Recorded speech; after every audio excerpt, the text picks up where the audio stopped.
খেয়াল করি তাহলে উপরে কি দেওয়া আছে, আমি একটু আলাদা করে লিখি, কারণ এটা রিফ্লেকশন পড়তেছে এই জন্য আমি আলাদা করে লিখতেছি। 8x⁴ মাইনাস 2x² এটাকে উৎপাদকে বিশ্লেষণ করতে বলছে, এগুলো সূত্রের সাহায্য করবো আমরা, ঠিক আছে।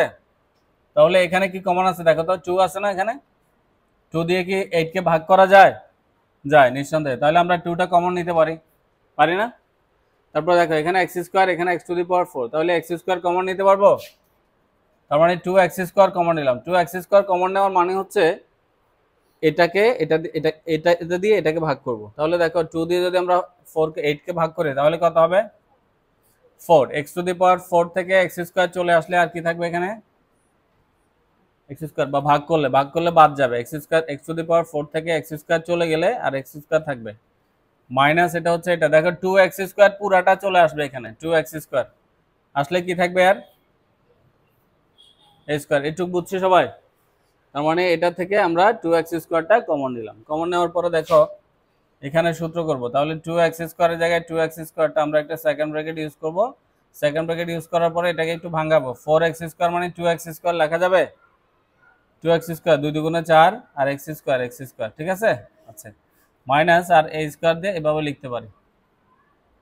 তার মানে আমি 2x টাকে ধরবো a আর a²টাকে কি, এটাকে কি ধরবো, 2x টাকে ধরবো a আর এটাকে ধরবো b, 2x টাকে ধরবো a, এটাকে ধরবো a আর এটাকে ধরবো b, এটাকে কি ধরবো, b ধরবো। তাহলে 2x² এর জায়গায় 2x² থাকবে আমার, থাকলে দেখো a² মাইনাস b² এর সূত্র হয় না, ওই যে সূত্রটা, তাহলে a হচ্ছে 2x প্লাস 2x হচ্ছে কি a আর b হচ্ছে কি, b হচ্ছে a, তাহলে a প্লাস b, যে 2x টা হচ্ছে a আর এটা হচ্ছে b, a plus b into আগের মতো a মাইনাস b, বুঝা যাচ্ছে। 2x টা হচ্ছে a আর এটা হচ্ছে b, a² মাইনাস b² সূত্র a plus b into a minus b, result শেষ এতটুকুতেই, সেকেন্ড ব্র্যাকেট না দিলে অসুবিধা নেই এখানে, ঠিক আছে, রেজাল্ট এটাই রেজাল্ট।